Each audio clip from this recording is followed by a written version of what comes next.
So not only is it a Monday, it's a Monday after a holiday weekend. So special education, what you need to know. As I mentioned earlier, this is a grant funded program. And we believe that if parents are educated from the beginning, it really lays the foundation for being able to advocate and speak up for their loved one. Please know that this is a very, very safe place. No question is silly. No question is something that should be held back.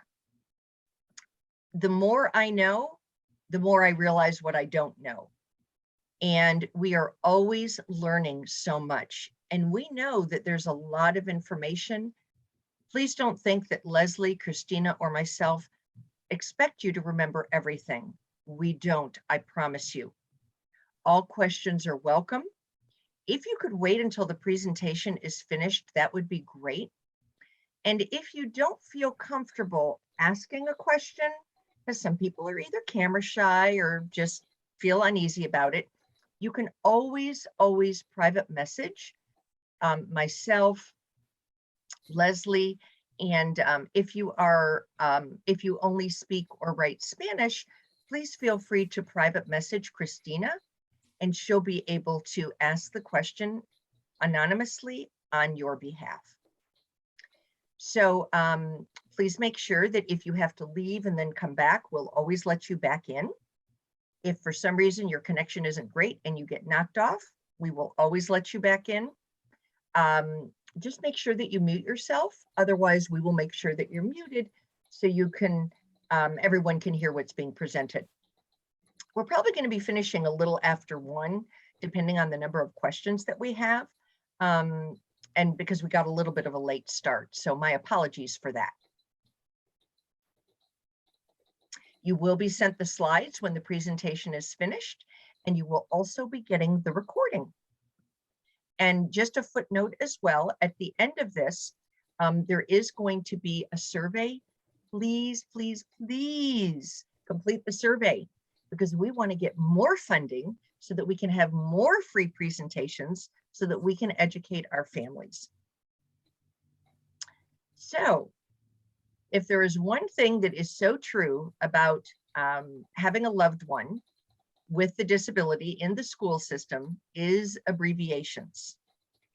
There are so many abbreviations, it's like crazy ridiculous, but it is what it is, and we want to make sure that you know some of them. So ECI stands for Early Childhood Intervention. And for those of you who I will be needing to call later, some of you probably were told by your ECI coordinators that we were having this class, and I'll make sure that you get registered. So early childhood intervention is from birth to 3 years old. And then once your child or loved one turns 3, they would transition to what we now call ECSE, Early Childhood Special Education.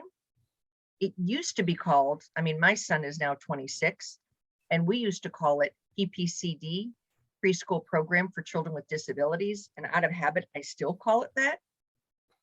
But the terms mean the same thing. Some people might call it PPCD. Some people might call it ECSE.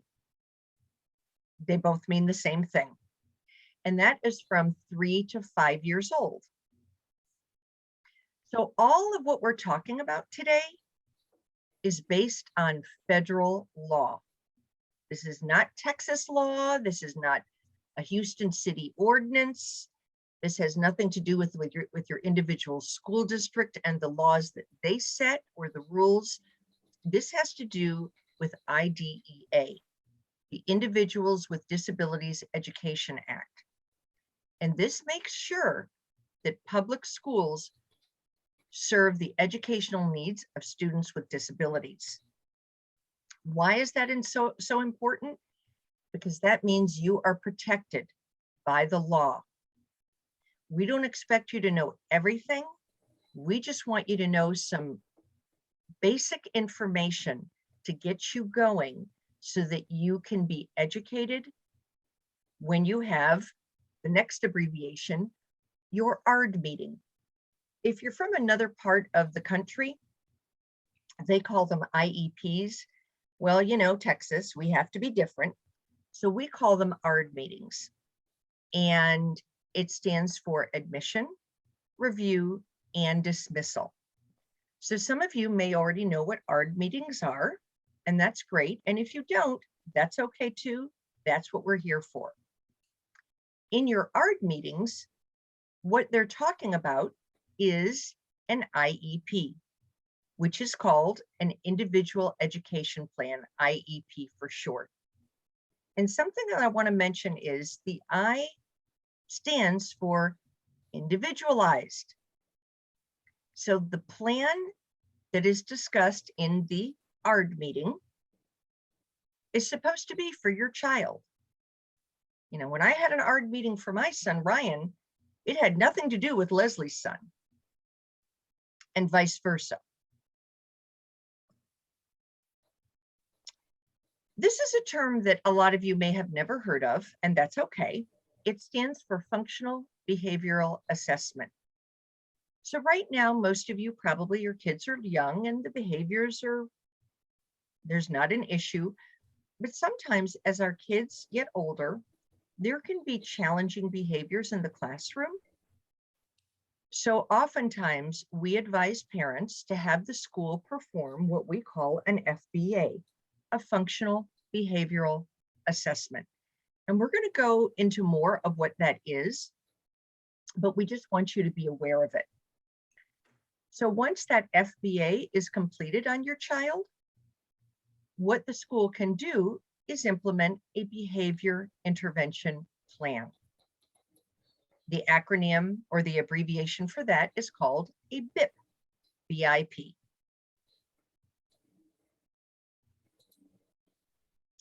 So we just talked about what IDEA was. And what it is, again, it's federal law.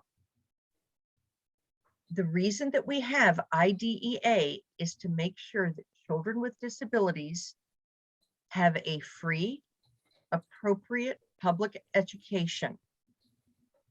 And that education should emphasize special education and related services to meet the unique the unique needs for your child. So related services could mean things like, you know, adaptive technology. It could mean speech therapy, occupational therapy. And the purpose of IDEA is to prepare your loved one for further education, employment, and independent living. That is the purpose. Is your child, when they graduate high school, going to be prepared for college? Maybe college isn't their thing, but at a minimum, they at least need to be prepared for college and career readiness. In my son's case, he was not interested in pursuing post-secondary education, so he went and he got a job. So what happens when your child turns 3 years old? And some of you may have already been contacted by your early childhood intervention coordinator, because maybe your child is already 3.5. But once they turn 3 years old, they are no longer in that ECI program, meaning early childhood intervention, and they transfer to the public school. So what happens is your ECI service coordinator must conduct a planning meeting for transition at least 90 days before your child turns 3 years old. But you don't want to do it too early, so it shouldn't be more than 9 months before. So if your child is only 2 years old and you're on this call, that's great, because we want you to know what to expect, but you're not going to have that planning meeting yet. I would say, 90 days to 120 days is usually about the average. And the purpose of that meeting is for parents to meet the school district people. So it could be Houston ISD, Cy-Fair, Humble, whatever school district you live in. And if you don't know what your school district is, you can actually Google that, because when I register people, sometimes I'll ask them, what school district are you in? And they don't have any idea. So what you can do is put in Google, gotta love Google. I live in 77096. What school district am I in? And it will pop up. So the parent, your child's therapist, if you want them to, the ECI service coordinator, and a public school representative should attend this transition meeting. While you can invite other people, it's typically not the case, but we want to make sure that you know that you can invite someone should you want to. Again, this is to meet the school district people. So your ECI service coordinator should develop a plan with steps to help transition your child out of the ECI program, that early childhood intervention program, and they help you figure out if your child is eligible for special education services. They also help you learn about these services and explore options in the community. And then they assist you in determining whether there are other needs that should be considered. Those needs are things like those services that we talked about earlier, like speech, occupational therapy, things like that. And I know that some of you joined us late. So my name is Judy Blake, and if I don't have you on the list, I will be reaching out to you through the chat box to ask you so I can get you registered. So sorry for that little sidetrack there, but we are right now going over once your child turns 3 years old. So if your child might be eligible for special education services, they must refer your child to your local school district with your consent. And I think it's really important to know that parents, nothing can happen, or if you're the caregiver of someone with a disability, nothing can happen without your consent, without your approval. So the document that we have with the link below is from an amazing website that we're going to talk about on Wednesday called Navigate Life Texas. And it explains, that document explains all about the referral process and what it is that you are consenting to. So the timeline is really, really important.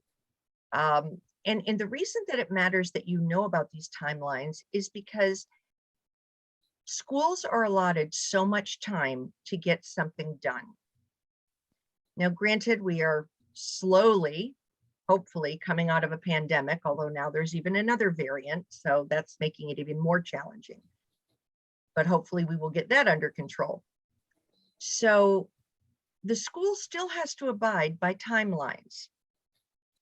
When the school receives notice from your early childhood intervention provider, from your coordinator, they must evaluate your child within 45 days of receiving the notice. So if you've been waiting, 4 months, something isn't right. 45 days is how long the school has to evaluate your child. What they're going to do is conduct what we call an FIE, a full and individual evaluation. And they're going to go over every area of suspected disability.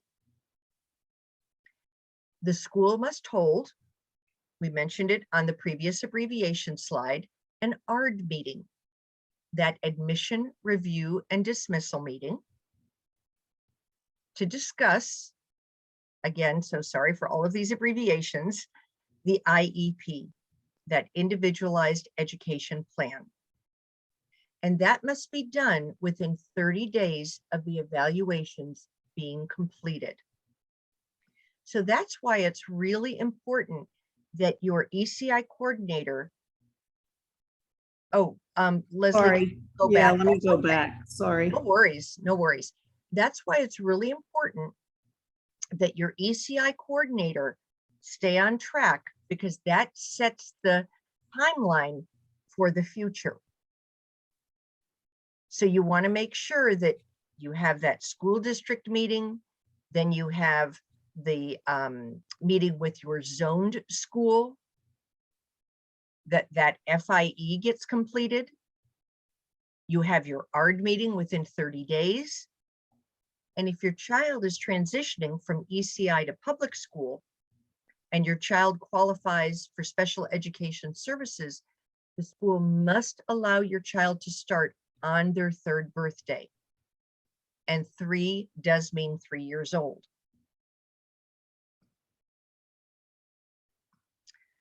So if you have a child and you're on this call who is not in the ECI program, maybe you just moved here from another state and your child is going to be 3 years old, next month. What you want to do is request an evaluation to see if your child is eligible for special education services. And you must submit a written request to your child's school, your zoned school. So again, gotta love Google. If you don't know what your zoned school is, like maybe you're sort of between 2 schools, you can find out on Google. This is my address. What is my zoned school? And it will tell you.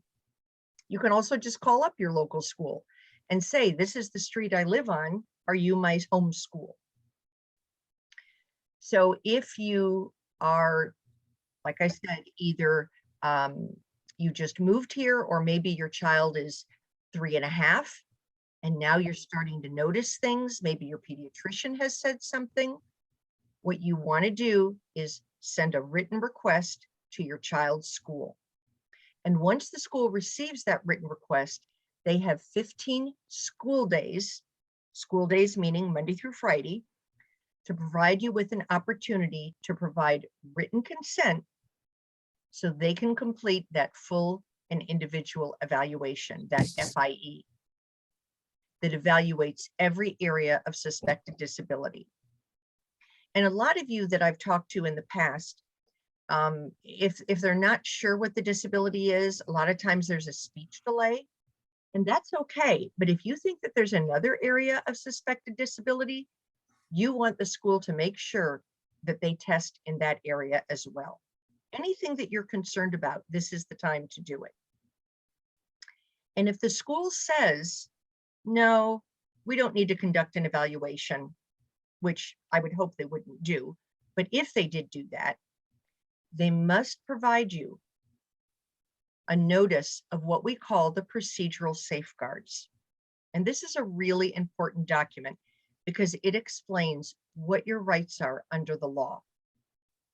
The procedural safeguards tell you what to do if you, as a parent or caregiver, disagree with the school's decision. They have 45 school days to conduct the evaluations after the parent signs consent. They then have 30 calendar days to have the ARD, admission review dismissal meeting, to discuss the results and to have that IEP meeting after the evaluations are completed. And what they're going to do in that meeting is review the results with you, determine eligibility, meaning does your child or loved one qualify for special education, and then develop that individualized education plan if the child is eligible. So what you want to remember, and again, I know this is a lot of information. You're going to get the slides and we're going to send the recording. What you want to remember is to keep all copies of all written documents for your records. And why is that? Because you always want to have that paper trail. You always want to make sure that you keep records of everything. It's no different than when you go to the doctor. Now we have online information where you can see your records and everything. But here, there's no online portal for the school system. So you want to make sure that you keep all emails, all of your ARD papers, any test results, keep all of that information. Anyone can make a referral for an evaluation. If you don't feel comfortable doing it and your child is getting speech therapy, ask the speech therapist. But anyone can do that. And you as a parent are really a very, very important part of this process. So if there is what we call a READ, which is a review of existing evaluation data, this is part of an initial evaluation or any future evaluation. So say your child is already in the school system, they've had that FIE completed, that full and individual evaluation. What if you say, I think there's something still missing, something isn't right, and they want to review the existing information? You should be a part of that, but just know it's just reviewing information. It's not an actual evaluation. And the reason that we're bringing that up is because sometimes schools will say, okay, well, let's do what we call a READ. And you're thinking, oh, good, my child's going to be evaluated. No, ma'am, no, sir. It's just a review of existing information. And the reason that it matters that you know that is because you have the right to ask what examinations or tests will be used and how they will be used to develop that individualized education plan. Some people call it a program. The school must send you a written notice when they recommend or decline a full and individual evaluation, that FIE that we're talking about, or if they suggest a screening instead of an FIE. And I realize that I sound like I'm repeating a lot of things. It's just that these systems are so complex and they can be very, very confusing. So that's why we sometimes take time to repeat it a couple of times, because we know that it's a lot of information to absorb. Again, if the school is going to do any kind of evaluation, any kind of testing, they must have your written consent. You are basically in the driver's seat. And you have what we call due process rights in every step of the special education process. It is always our hope that parents work together with schools and that everyone works to meet the needs of the child. We know that sometimes there's disagreements, so we want you to know that you are able to challenge that and you do have rights.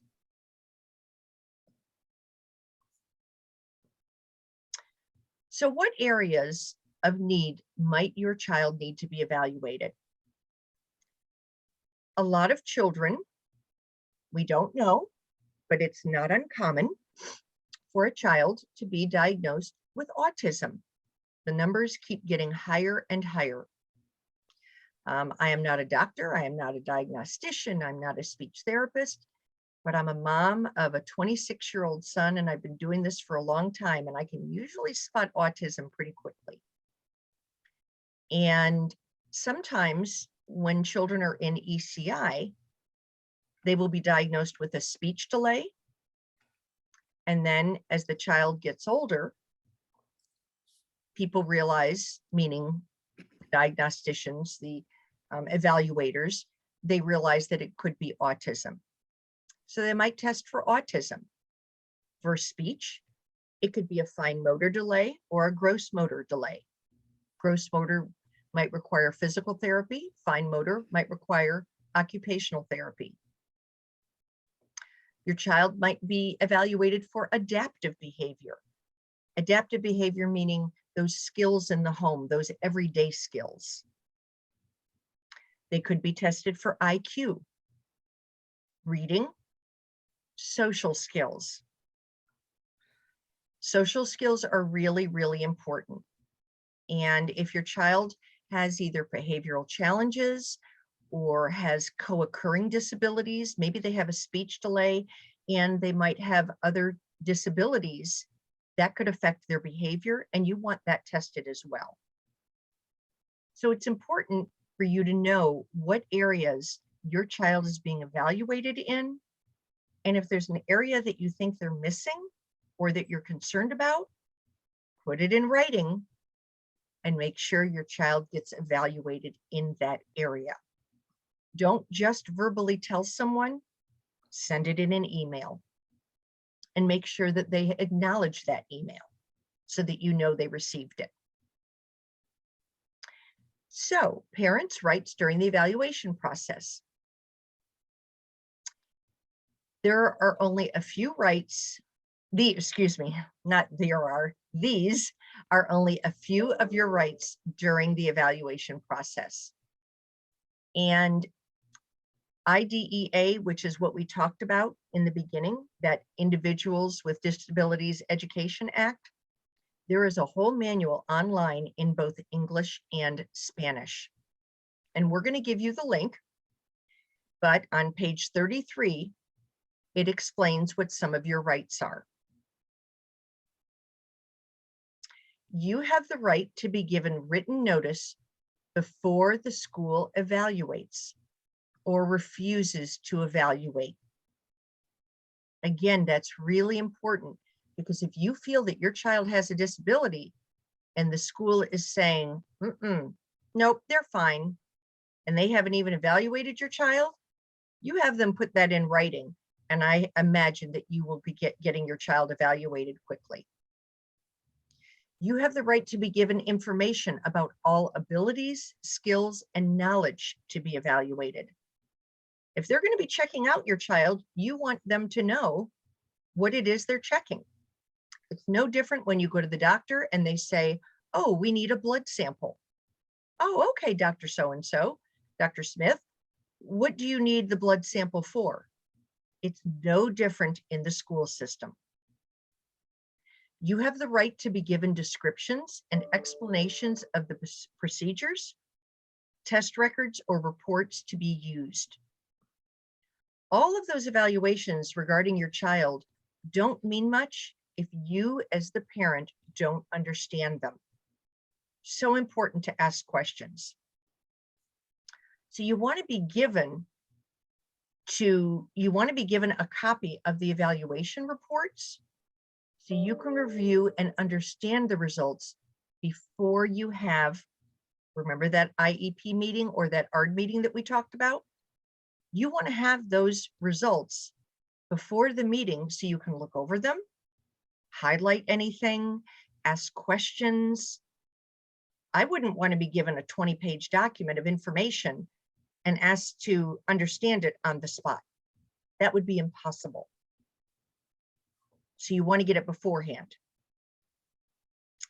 Have the results of all evaluations considered at that IEP meeting, including any outside evaluations that you get from professionals who do not work for the school. So that ARD meeting to discuss the IEP is really important so that you can review all evaluations and have the evaluations and test materials in the language most likely to provide accurate information on what your child knows and can do. If you are Spanish speaking on this call, you want those test results in Spanish. It's no more than if I wanted test results, I'd want them in English because that's my native language. So please know that as a parent, the school must provide that to you. And be assured that evaluations and tests that are used are appropriate for your child, and that no single test, such as an IQ test, will be used as the only basis for determining eligibility. There's so many different evaluations that can be done for our children. An IQ test, which is simply intelligence, does not define what your child can or can't do. It's just one test. Leslie. Hi, everybody. Okay, I really like this website. It's the Texas Autism Target Manual. And even though it's for autism, it's good for any disability because they have all different types of evaluations listed. And you can go on there once you get the paper that they give you that tells you what evaluations they're going to do. You can go to this website and check out the evaluations, make sure they're appropriate for your child's age. And it'll also give you some other ideas about areas that they might not have thought of evaluating. I really like it because one good example that happened to my son when he was little, he was nonverbal at the time when he was 3 years old. And they used a verbal IQ test on him. And I didn't know any better, and they should have used a nonverbal IQ. So you want to just make sure, the evaluations are the right ones. So now your child has been evaluated. What can you do if you think their evaluation is wrong or incomplete, or maybe you don't agree with the results of the evaluations or what they're recommending based on those evaluations? So you can ask the school to do more testing if you feel like they missed an area, but hopefully you're going to make sure that all happens, because then it'll drag it out further. You don't want to be testing for months and months. So, but you can always ask for more testing. You can also ask for the school to pay for what we call an IEE, an independent education evaluation. And that is where where you get to pick who does the evaluation, as long as they have the appropriate credentials. And there may be some other things to consider, like they don't want you to go out of 100-mile radius sometimes, or things like that. But as long as they have the appropriate credentials, it's like getting a second opinion, and the school pays for that. So sometimes that's a good thing to do. Maybe they, and it doesn't have to be the whole evaluation. You may only disagree, for example, with the speech and language evaluation. Maybe they are only offering a small amount of speech therapy and you don't think that's appropriate. So it can be all or part. You have to put that request in writing. And again, that IDEA parent manual, it's in very parent-friendly terms. I really like it. I used it all through my son's years in public school, and it was highlighted. I had pages tabbed, and I just gave you some page numbers there. They have sample letters, which are very helpful. The IEE does have to be done by a qualified person who is not employed by the school district. You can ask the school, a lot of times they'll have a list of evaluators, but you don't have to pick anybody on the list. It's good to ask other parent organizations, do you know anybody? Do you know a good speech therapist or a good occupational therapist that could do an IEE for those areas? Or so you don't have to pick anybody on their list. As long as the person meets the qualifications, then the school will get with them and do a contract for payment. The school has to grant the IEE, or they have to take you to due process to show that their evaluation is a good evaluation. And generally they don't do that because it costs them more to take you to due process than it does for them to go ahead and pay for the IEE. So don't be afraid of that. Not that you'd want to do it every time. You'd only want to do it if you don't agree that it's not a good picture of your child, or if you don't agree with their recommendations for services based on that evaluation. And then you're going to have your IEP meeting or ARD meeting. Sometimes I think it's a good idea, or all times maybe. I like to meet with the school before. That way you can discuss goals and objectives with your teacher or maybe the special ed chair. And you can learn more about the curriculum for your child's grade level. And you can kind of have everything ready for the meeting, so the meeting's not really long and dragging out. So that's one good thing to do. Always want you to remember that you are the most important member of the ARD committee, because you know your child better than anybody else. And I know there's going to be a lot of people sitting around that table, and they have letters after their name. And yes, they know a lot, but you know your child best. So you definitely are a very important member of the ARD committee. The meeting has to be scheduled at a time and date that works for you and for the school. So they can't just say, oh, we're going to have it at this day and this time, and maybe you can't attend. So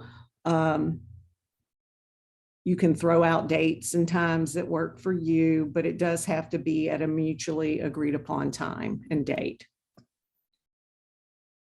If you need an interpreter, you have to let the school know before the meeting so they can have all that ready.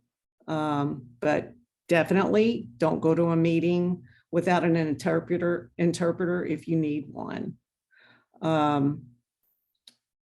Also, I would say too, if you need an interpreter and you have a friend that speaks English and Spanish, that's a great idea to bring them with you, because sometimes the interpreters don't know all of the special ed lingo and maybe they don't say it just right. So it'd be good to have somebody there with you and make sure everything's coming across really good. Make sure to request copies of all evaluation reports, the draft present levels. We haven't really talked about present levels, but that's what your child can do now and what they need help with and how they do things. Make sure you get draft copies of that, the draft IEP goals and objectives.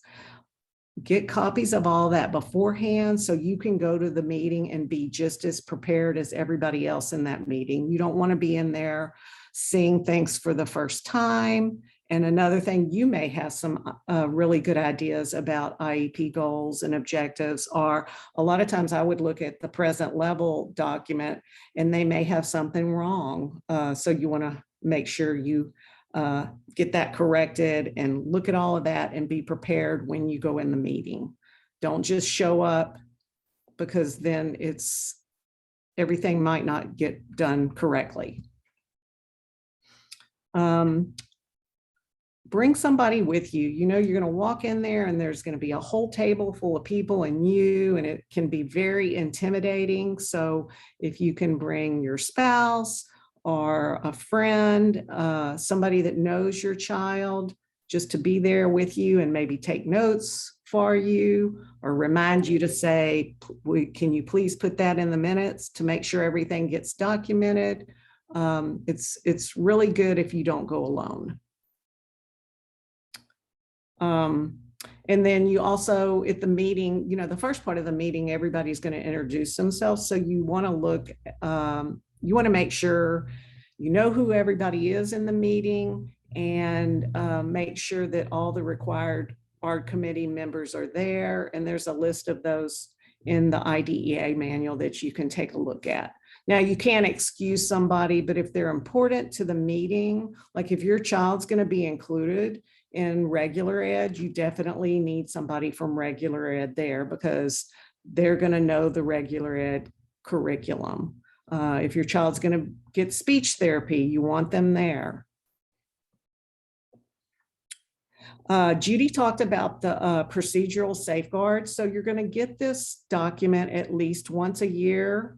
And it's going to tell you all your rights, talk about prior written notice. And prior written notice is they have to let you know before they do something or if they refuse to do something, and what you can do about that.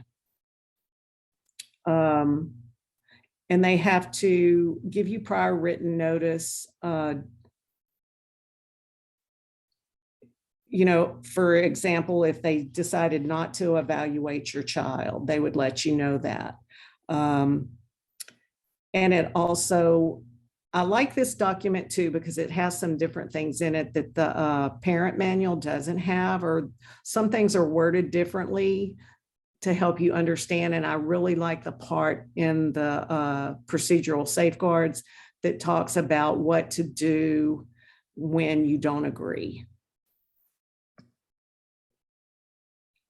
So a little more on prior written notice. It's the action the school proposes to do or refuses to do, why they're making that decision, what they use to make that decision. Did they use data that they have collected, or is it based on assessment? It describes other choices that the IEP committee considered and the reasons that those choices were rejected. This notice should be in writing and in your native language. So if they say, oh, we can't do this, ask for prior written notice.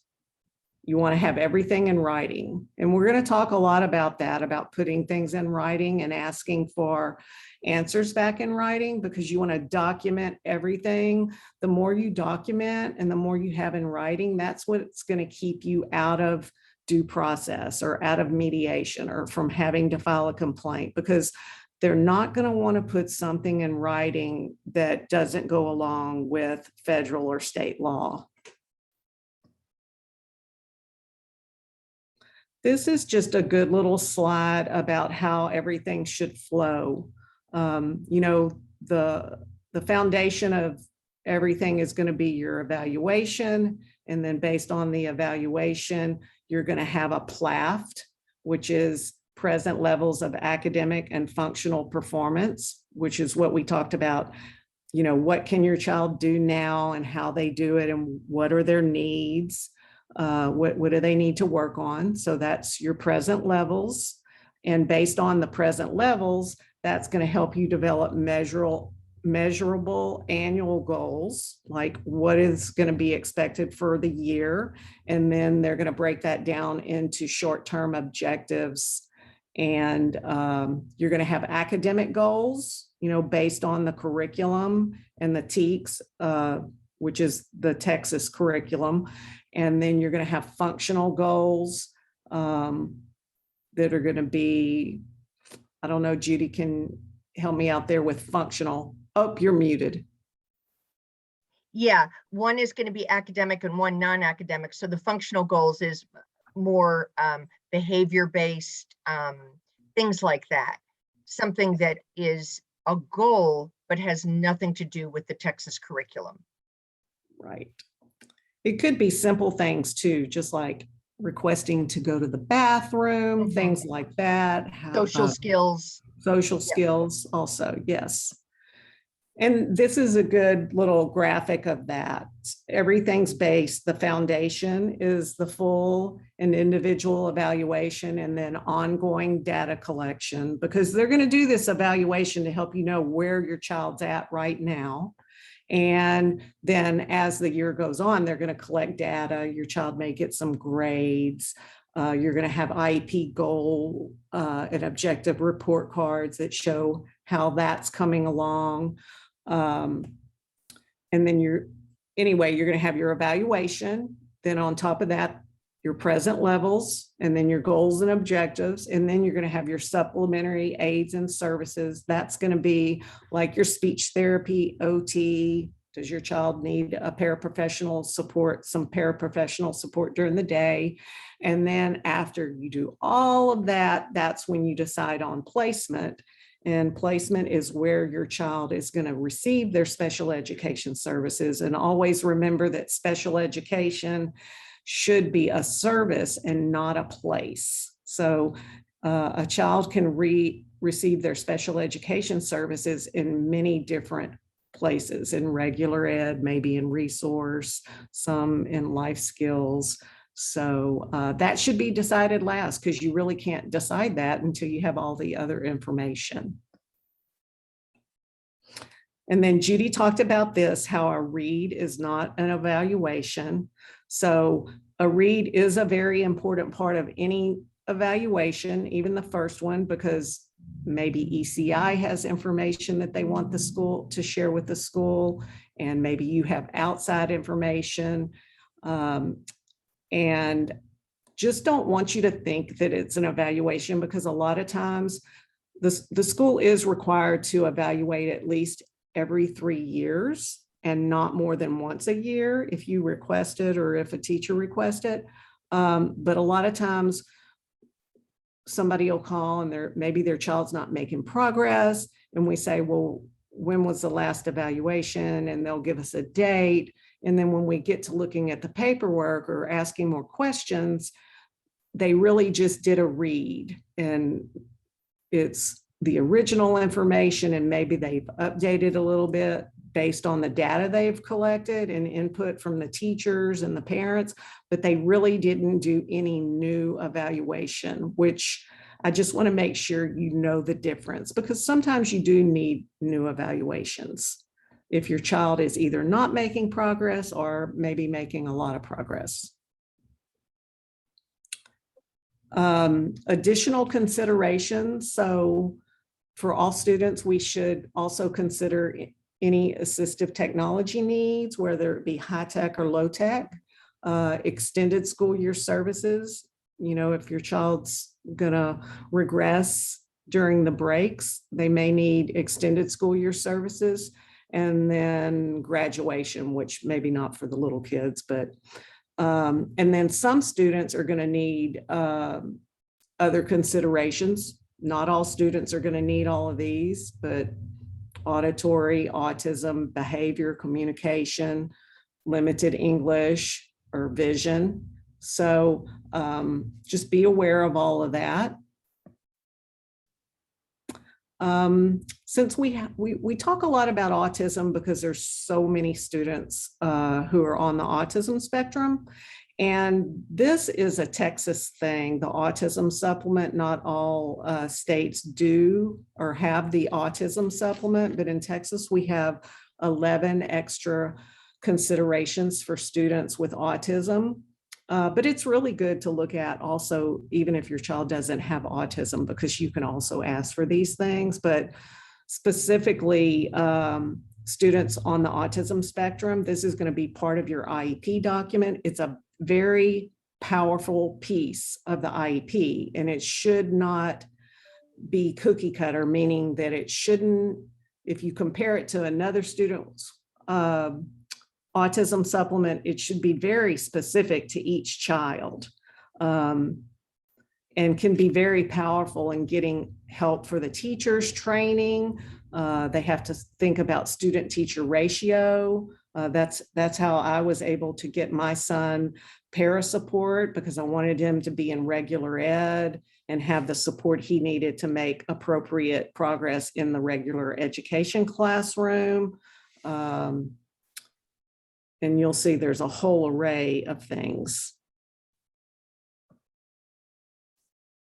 Another thing we talk about a lot is, a lot of times, whether your child has autism or another disability, sometimes behaviors interfere with learning.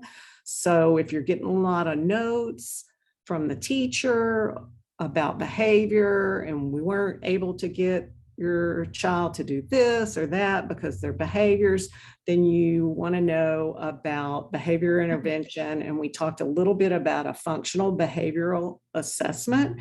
And a lot of times they'll do an informal one, have the teacher do it, but just remember, and that's fine, but if it's not working, the teacher is not a behavior specialist. So sometimes we may need a formal functional behavioral assessment, and either a licensed school psychologist or a certified behavior analyst will come in and observe your child. And you have to ask for this in writing. And they'll come and observe your child over different parts of the day, and they'll look at what's happening right before the behavior occurs, what's happening during the behavior, how is the teacher and the other people in the classroom responding to the behavior.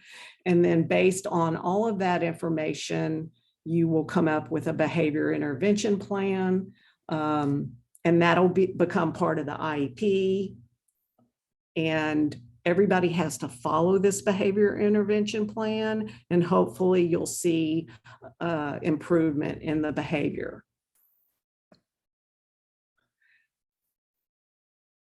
And this is really important because a lot of times students will have behaviors and they won't do a formal functional behavior assessment. They'll want to put the child in a more segregated environment, or maybe in an adaptive behavior class, but don't let that happen. Let's do the functional behavioral assessment by somebody who really knows the behavior before we try to put a child in a more segregated environment. That when my son was real little, he had great teachers. He was in the preschool program for students with disabilities. He was having a lot of meltdowns when he had to do certain work, and the teacher was putting him in timeout, and he loved being in timeout. And the teacher didn't understand that she was inadvertently rewarding his behavior. And the behavior specialist came in to do a functional behavioral assessment. And she's like, oh, you're rewarding his meltdowns by putting him in timeout. Let's do this instead. And she trained all the staff, including myself, because I was doing a lot of things wrong at home too. I was rewarding bad behaviors by giving in. And she trained us all on what to do. But the behavior intervention plan became part of the IEP document. And that way, if I started getting a lot of notes about behaviors, I would say, okay, are you following the behavior intervention plan? Or do you need more training in that area? And if I could just add, Leslie, it's also important for parents to remember, if you do have a child, they may be young right now, and you may be thinking, oh, this isn't going to be my child. Hopefully it won't be. But if it is, it's important to remember too, that the school can't just call you and say, we just cannot work with your child. You need to come pick them up today. Because we've had parents call us and say that. It doesn't work that way. The school needs to work out something. And if they're not sure how to, they have resources that they can reach out to get help. Because I know sometimes a parent will call me and say, oh my God, I've left work twice in the last 2 weeks. It's like, oh my gosh, no, you shouldn't be leaving work. Now, obviously, if your child has a fever or something like that, that's different. But if it's strictly for behavior, the school needs to work that out. Good point, Judy. Another thing that's really important is what we call least restrictive environment, LRE. You'll see that, another abbreviation. And under IDEA, all children who require special education services must be educated in the least restrictive environment appropriate to their individual needs. And what that means is that children, to the maximum extent appropriate, children with disabilities should be educated with their same age non-disabled peers. And that special classes, separate schooling, or removal of a child with a disability from the regular education environment should only happen if it's very severe and they can't be educated in the regular ed class with the use of supplementary aids and services. In other words, if the child can learn in the general education class with all the services and supports that are available, which may sometimes include a trained paraprofessional, they must be allowed to remain in the regular ed. it doesn't have to be all or nothing. It could be a combination.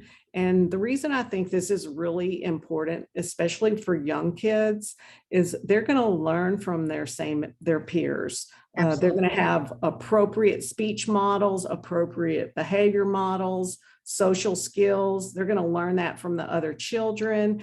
And in the regular education class, the expectations are higher. They're going to at least be exposed to the general ed curriculum. And a lot of that doesn't happen in a segregated environment where there are only other students with disabilities. And depending on your school, you know, your child could end up being the only child that speaks in a classroom, or the only child, or they maybe you don't want them in a classroom where all the other children are having behavioral difficulties, and then your child picks up on that and starts having the same thing.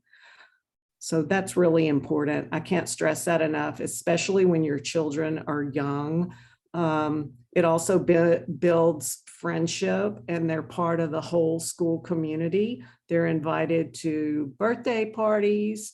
When they get to middle school with those same kids that they were in general ed with, they're going to invite them to sit at their table for lunch, not at that table over there with only kids with disabilities. So it really makes a big difference. And, you know, if you're not, you know, I wasn't raising my son to go live in a segregated environment. So why would I want him in a segregated environment during school? And some people don't think there are regular ed options for preschool, but there absolutely are. The ECSE or PPCD program is not the only placement for students that are preschool age. Special ed services and related services can be provided in many settings, including private preschool. If your child goes to a church preschool or a private preschool, they can still get special education services from the school district. Some schools have early learning centers, which are childcare and preschool for the teachers' student kids. And that's another option for students with disabilities, even if you're not a teacher. I've seen that happen.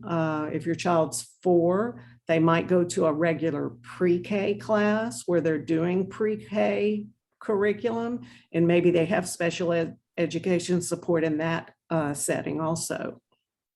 Another thing, excuse me, in age 3 to 5, there's something called dual enrollment. So maybe your child goes to their private preschool or to an ABA program for part of the day or certain days, and then they go to the public school for the other part. That's also an option. And some of these options you're probably not going to be told about. So that's why I wanted to make sure you know about them. Head Start's another option too, that they take students with disabilities too. In fact, they're required to have 10% of the student population with disabilities. And then I already mentioned pre-kindergarten in the public school. And sometimes these programs are not often offered on every campus. Pre-K may be on one campus in the school district. The ECSE program or PPCD program may not be on every campus. So your child, that was another big thing. I wanted my child to go to his home school with his brother and ride the regular ed bus with his brother. So being in regular ed enabled him to do that. But sometimes you may have to go to a different school for a special program, but they should provide transportation for that.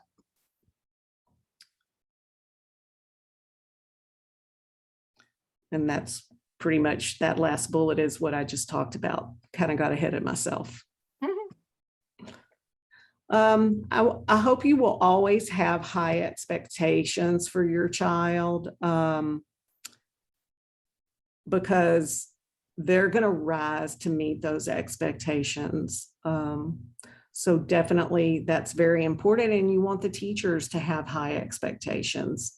And always remember that you are a very important part of the decision-making process, again, because you know your child. If stuff, go with your gut. If something doesn't feel right, speak up.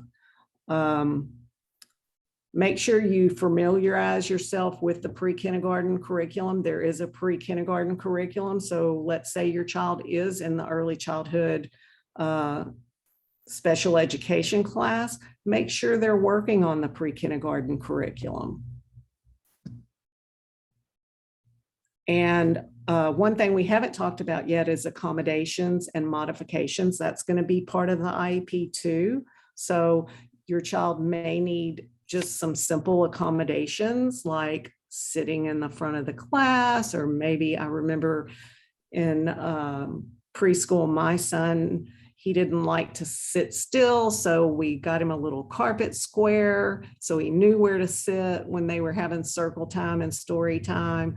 Those are accommodations. Modifications, when my son was in regular ed, he had some curriculum modifications where he wasn't expected to do as much as the other children. So maybe like a good example would be if the kids had 10 spelling words, maybe he only had 5, or maybe when they were writing out their spelling words, he was tracing his. So the curriculum was modified, but he was sitting side by side doing the same type of thing that his peers were doing.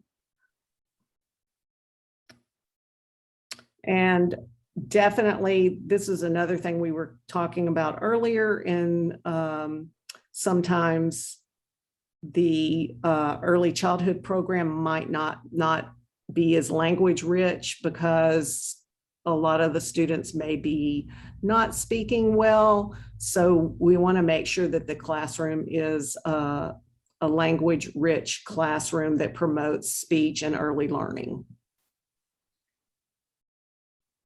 And you should see a lot of play at the preschool level because children learn a lot of skills through play. Also wanted you to know that transportation is also a related service, and it should be discussed in the IEP meeting. The district is obligated to provide transportation in most cases, and that could be special transportation or regular transportation, but that is definitely should be part of the IEP discussion. So always remember, at the end of every ARD meeting, you have to sign your name and check a little box that says agree or disagree. Of course, we always encourage you to work together with the school and come to an agreement. But if you don't understand something or you don't agree with the complete IEP document, you should not check agree. You should check disagree, because if you don't, they think you're agreeing, and you always have a choice. And when you disagree, it's not a big deal. They may act like it's a big deal that you've disagreed. And we're not saying disagree over every little thing, not at all. But if it's something important and big, or you don't understand, and they want us, if they want to say, oh, well, time's run out, well, no, then check disagree, because you want to understand every page of that IEP document. And you want to agree. If you do disagree, there's a 10-day recess. Come back to the table and try to come to an agreement again. And then at that recess, and it can be more than 10 days, maybe if you need more assessment done or something like that. But if you disagree at the 10-day recess meeting, be sure and check disagree. Make sure your disagreement is noted in the IEP minutes of the meeting. And if you disagree and you do nothing, that's the same thing as agreeing with them. That's where the procedural safeguards come in. And in the IDEA manual, there's a whole section on what to do if I disagree. And I like that one a lot because it spells everything out in very parent-friendly terms again. And I've listed the pages right there, and that's the link to the IDEA document.